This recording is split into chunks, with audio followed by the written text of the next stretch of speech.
It's Thursday, April 1st, and this is now on HNN. We loved it while it lasted. Some are calling it the end of a COVID era in travel. Another airline will stop blocking off middle seats.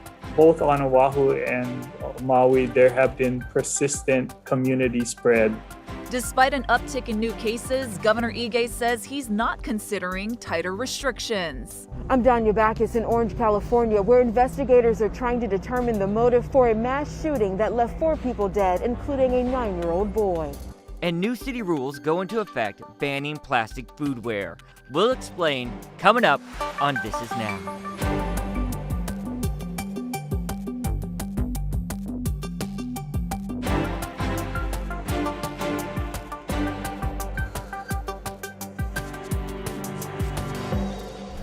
Good afternoon, thanks for watching This Is Now on this Thursday. We're still awaiting those latest numbers from the State Department of Health, but as soon as we get them, we'll pass them along to you. That's right. We do know Kauai County is independently reporting 4 new cases today, and in just the past half hour, Kauai officials announced that next week the island will be moving into phase 2 of vaccine distribution. That means starting Monday, all Kauai residents 16 years and older will be able to get a shot. Now, those interested can start booking those appointments on Monday. Meanwhile, we've learned of some big changes coming to the airline industry. Here's CBS travel editor Peter Greenberg. The airlines are wasting no time. They're looking at their advanced bookings. They're looking at pent-up demand, and they're seeing it in the form of online reservations. American Airlines says they're up to about 85% of their 2019 online bookings volume. And if you go by that, that means Americans selling about $60 million of travel every single day. The other airlines like United and Delta, I'm sure, are in the same situation, which may explain first why American has announced they're going to unpark all of their planes. And by May, every one of the planes in their fleet will be back in the air. Delta, you may have heard earlier this week, not the most surprising announcement, that they are now going to stop blocking the middle seats as of May 1st, so about 29 days from today. They will then be selling, they've adjusted their res systems and their computers to be able to sell on any one flight up to 100% of the available seats. And that includes the middle seat. You knew it was coming, guys. Well, it's coming. New at noon, some in the local wedding industry are holding what's being called a mahalo rally downtown. I just wanted to come out here because I'm a local boy. We were raised local way. If something happens, we say thank you. All I did was come out to say thank you to the mayor for getting us back to work. I didn't know the mayor was going to come down, and he came down, which was amazing. Several vendors and those with ties to the wedding industry gathered just a short time ago in front of Honolulu Hale. Last month, Governor Ige approved Mayor Rick Blangiardi's plan to allow weddings with 100 people, including staff, outdoors. The new rules require temperature checks and guest sign-in. There's even new rules when it comes to dancing. Well, the Oahu Wedding Association seems really happy about all this. They sent out a press release last week saying they applaud it. Just all these hands making us get to where we got last week Friday, where we could have weddings. Thank you again so much, guys. It means so much. Governor Ige told our Mahealani Richardson that he's not tightening restrictions, at least for now. The CDC director expressed impending doom over this uptick in cases. Do you feel that same sense of dread? I don't have that sense that it's a doom scenario. You know, I do see, and I think you see it here in the islands, there has been kind of a relaxation. I do see more people gathering. People are definitely more active. And we are seeing an increase in the number of cases here in the state of Hawaii. That definitely is a concern to all of us. People are definitely relaxing. They're traveling. Does Hawaii need to impose more restrictions again to tamp down the cases? We are looking at the cases, especially here on Oahu and on Maui. They both on Oahu and Maui, there have been persistent community spread, and that is a concern. We are seeing it in clusters, in home settings, and that kind of activity. that is the hardest to get at. And so clearly, I continue to ask people to be patient, to continue to take personal responsibility. The state is working on a pilot program with 2 different companies on this travel pass. How close are we to having any kind of travel pass? Well, Mahilani, we are leading the country in that nobody else is really doing what we're doing here at Safe Travels. And both of those companies are here for that reason. We are making good progress. We're trying to integrate that, both companies, into our Safe Travels application so that we can get access to their laboratory networks. Both of them say they work with more than 30,000 labs all across the country. So we are hopeful that we can be successful. And I think most importantly, both of those companies are committed to vaccine validation, which we know that being able to identify those who are vaccinated and potentially having different guidelines for them is important for us to bring back more trans-Pacific travelers. And so that's the reasons we're working with these two companies, because they are committed to incorporating vaccination data once it's available. With the surge in cases, Maui County Mayor Mike Victorino wants all travelers to take a second COVID test on arrival. A rapid test will be available at the airport, and we're looking at probably the second week, by the second week or the third week of April, to have all of that in place and instituted. This will guarantee that the Safe Travels program, if approved by the governor, again, I have to have his approval, will allow us to do that second test upon arrival so that we will know if there's any contagious people coming in. If you do not take a COVID-19 test before you leave, the 72-hour test, and or you refuse to take a test when you come in, or I should say, when a test is available for you before you arrive here in Maui County, you will automatically go into a 10-day quarantine. Some countries around the world are seeing a record number of COVID cases, forcing some governments to impose new lockdowns. Ian Lee has those latest developments. It's an agonizing assembly line of loss in Brazil, where cemeteries operate around the clock. A victim is buried, families grieve, and then comes the next. More than 60,000 people died of COVID-19 in March, Brazil's deadliest month of the pandemic. Despite record-breaking cases, President Jair Bolsonaro remains critical of lockdowns, telling supporters hunger kills more people than the virus. It's a sharp contrast to France, where the Prime Minister is threatening to punish people ignoring COVID restrictions. Schools are now closed across the country as Europe battles a third wave. Months of lockdown are slowly lifting here in the UK. Cases are down, but there's concern Europe's spike could wash up on Britain's shore. Warm weather this week brought Brits back to the beaches. I think everyone's getting a bit down because of the whole lockdown, and now we can finally meet each other. But officials warn people not to let their guard down. What we don't know is exactly how strong our fortifications now are. It's too late for Spain, where cases have surged. Beaches and resorts remain nearly empty, with tourism down 80%. The country mandated face masks this week, but health officials say mass vaccination is the only cure for the summertime blues. Ian Lee, CBS News. Japan is seeing a surge in new cases in Tokyo, Osaka, and Hyogo prefectures as more people go out. Osaka reported more than 600 new cases Thursday, the first time since January. The central government is expected to introduce stricter COVID measures, which will go into effect on Monday. Day 4 in the Derek Chauvin murder trial. Today, George Floyd's girlfriend testified about their relationship, which began in 2017. She says both of them struggled with opioid use. A classic story of how many people get addicted to opioids. We both suffered from chronic pain Mine was in my neck and his was in his back. Defense attorney Eric Nelson asked her about Floyd overdosing last March. You did not know that he had taken heroin at that time? No. Floyd's attorney says he's not surprised the defense is putting George's struggle with addiction on trial because he says, quote, that is the go-to tactic when the facts are not on your side.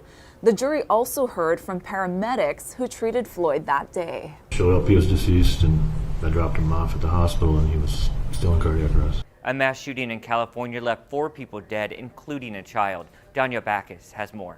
Police say a gunman entered a 2-story office building, locked 2 sets of gates, and began shooting, specifically targeting his victims. Upon entry, officers located a suspect who was injured and he was taken into custody. Additionally, officers located 2 victims in the courtyard area, one of which was a 9-year-old boy who was deceased. The cops are running right there, look at that. It took several minutes for officers to get inside, where they exchanged gunfire with the suspect. 3 victims, a man and 2 women, were found dead upstairs at the Office of Unified Homes, a mobile home real estate agency. Another woman found with the boy was wounded. The suspect is identified as 44-year-old Aminadab Gonzalez from Fullerton. Investigators have recovered several items at the scene, including a semi-automatic handgun and a backpack containing pepper spray, handcuffs, and ammunition, which we believe belonged to the suspect. Police say this was not a random act of violence. The suspect had a personal or business connection to all of the victims. At some point, we're going to be able to explain the motive because of the relationships and what was going on, but that is under investigation. This was the 3rd mass shooting in the U.S. in just the last 2 weeks. California Governor Gavin Newsom called it horrifying and heartbreaking. Danya Backus, CBS News, Orange, California. The Hawaii Fusion Center receives tips about illegal gatherings and other suspicious activity in the community. Paul Epstein is the director of the agency, and he spoke with Steve on Sunrise this morning. The Hawaii State Fusion Center is a center within the State Department of Defense, the Office of Homeland Security. And fusion centers were established by the Intelligence Reform and Terrorism Prevention Act of 2004.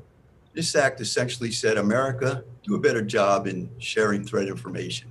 Do a better job in providing threats and warnings to the proper recipients. And that's the mission of the Hawaii State Fusion Center, to provide our partners with the tools necessary to keep our partners, our state, and our country safe, secure, and resilient. Yeah, so maybe we go into what the role is that the Fusion Center has played with what's going now with COVID. What do you do when you see what's going on with these illegal parties going on? One of the things, an aspect of the Fusion Center is to receive tips and leads and suspicious activity reporting, and to get that information to the proper law enforcement and investigative agencies. And I want to thank you, because your prior news story resulted in several tips that we received, and one of them was very specific, that we were able to get to the Honolulu Liquor Commission, the State Department of Health, Disease Investigative Branch, the Attorney General's Office, the investigators, and the Honolulu Police Department. And I will say that the Honolulu Liquor Commission had already been working on that case. So just another example, as a result of the interview earlier this week and your story, we received another report, another tip, suspicious activity report of illegal activity that we sent to DLNR DoCare, the enforcement officers, and we got an instant reply that they're working on that. Yeah, actually, Paul, the thanks should be coming from us to you for getting the word out and gathering this information. But there are a lot of people that are watchdogs that are out in the community paying attention, making sure these things don't happen. So when they get word of it, when they know something's going on, do they call you instead of 911? So 911 is always an emergency, always emergency. I am the director of the Hawaii State Fusion Center. I will call 911 for an emergency. So the Hawaii State Fusion Center is for tips and leads, so we can get information of coming events and get that information to the proper authorities. So always, for the people, call wherever you call, notify who you notify. We're just another avenue to get that. We're not 24/7, and we are you can reach us at hsfc@hawaii.gov. Yeah, have you been working with other agencies like the Kapu Breakers? Yes, sir. Yes, we have. And we really thank the Kapu Breakers. giving us information. Just another tip that we received from them was on a neighbor island, and we were able to get that to neighbor island law enforcement. So yes, definitely a great partner is the Kapu Breakers. All right, we want to get to some breaking news just into our newsroom from the State Department of Health. That's right. The health department is reporting 114 new COVID-19 cases today and no new fatalities. The breakdown by island shows 8 cases on the Big Island, 30 on Maui, 72 on Oahu. 4 residents were diagnosed out of state, and remember, Kauai County is independently reporting 4 new cases today. And we're writing all that up for you right now, and we'll have it published on our H&N digital platforms any moment. All right, let's take you outside, switch gears to weather now. Looking gorgeous out there. Here's Guy Hoggy with a check of that forecast. How's it on this Thursday? No fooling, it's going to be a nice day today. There will be some wind and mulka showers, but really not much. Rainfall totals will be really light to moderate at best, and that's due in part because of the breezy winds that will be pushing along whatever moisture comes in along that will not allow for big rainfall buildups. And you can see already the winds are in double digits, going to get stronger throughout the day. It's going to be a very pleasant day today across the state, no matter what county you're in. We'll have a few wind and mulka showers, lots of leeward sunshine, except for over on the Kona side where there'll be sunny in the morning, cloudy in the afternoon. Now, the surf's dropping pretty much island-wide, but we still have some fun-sized waves in the country and in town. And east shores, even though they're small now, with the increasing trade winds, we'll get increasing trade swell, so that's going to get bigger over the next several days. We're talking the east shores. So we've got nice breezy trade winds today and tomorrow, basically carbon copies of each other. And then on Saturday, increasing trade winds, and then increasing showers between Sunday and Tuesday. Easter might be a little blustery. Keep it here on Hawaii News Now. We'll have all your severe weather updates. Starting today, restaurants have tighter restrictions on how they serve to-go and carry-out food. Casey Lund explains. Good afternoon. I want to get right to what is changing today. Plastic straws and plastic bags like these ones, the ones with handles, will no longer be allowed at restaurants in the city and county of Honolulu. Plastic utensils like this black knife will also be banned. Restaurants now have to purchase these compostable utensils, and they can only give them out if the customer asks for them. So that's something to note. I spent the morning today talking to business owners about how difficult it's going to be to bring some of these changes online. Well, it's going to be very difficult, because it's not a one-size-fits-all type of deal. We've got locations in different jurisdictions and different islands. Each county has their own set of regulations. So it's very difficult to have so many different moving parts.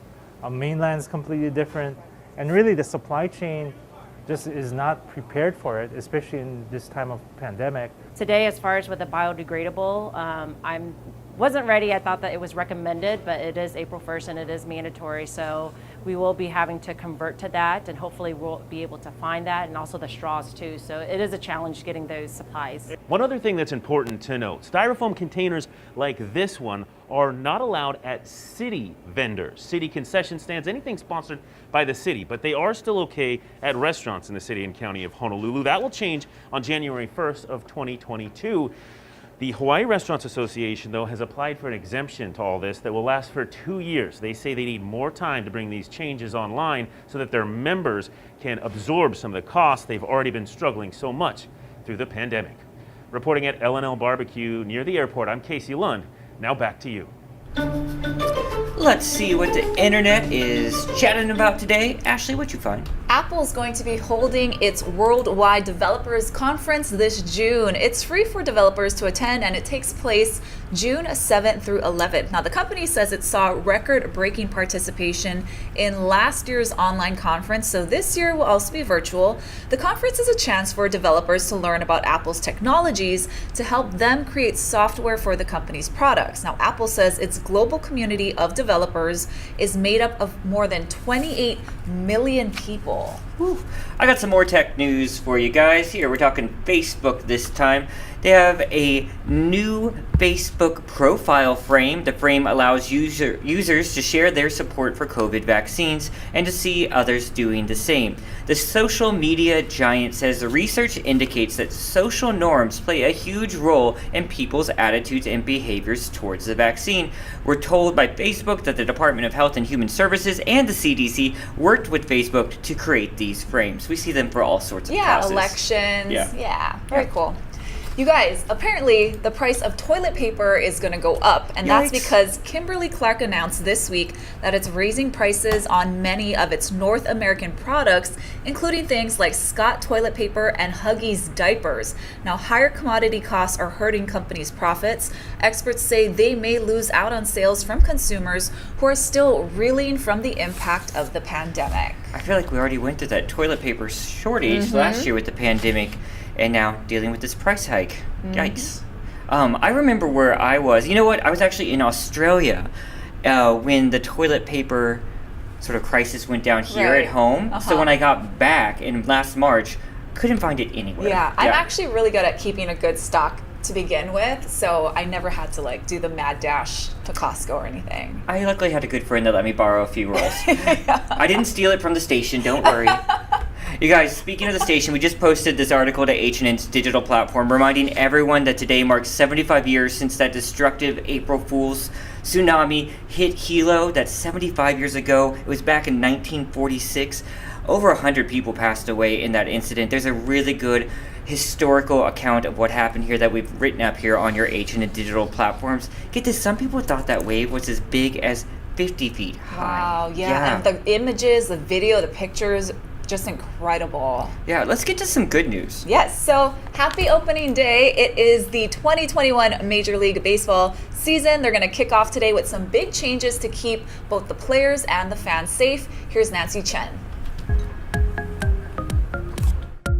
The Bronx. Yankees starting pitcher Garrett Cole got the season started with the first pitch at Yankee Stadium, signaling baseball is back. This is our team that we've always rooted for. It's amazing. Excited fans in blue and white were finally allowed back in the stands for the first time since the 2019 season, this time with proof of vaccination or a negative COVID test. It's a rite of spring for us, and we're just really excited. It feels like the world's going back to normal a little bit. Those who braved the cold and rain masked up to sit in pods, ready to see the Yanks and the Blue Jays play ball. We're a little excited. The rain not even coming down right now. We're ready to go.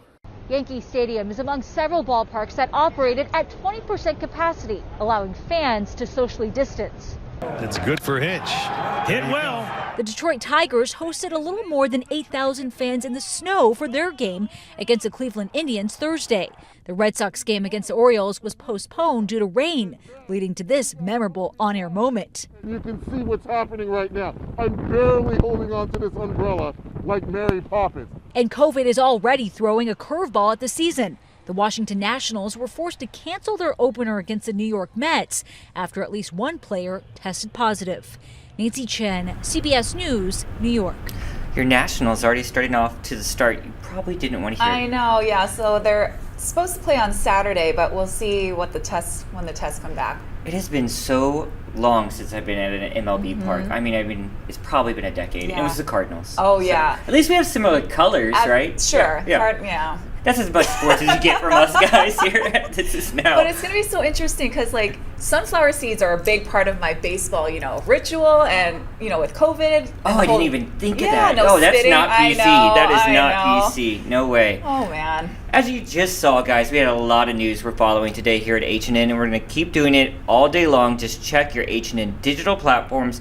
Don't forget, we're podcasting. You can find them anywhere you find your podcasts. We posted This Is Now one right after the show, so you can hear us if you don't see us on Facebook or any of our other digital platforms. We also got that newsletter. You can still sign up for it. And then, always, Ashley's going to be back here on KHNL, first at 4. Don't miss it. Aloha.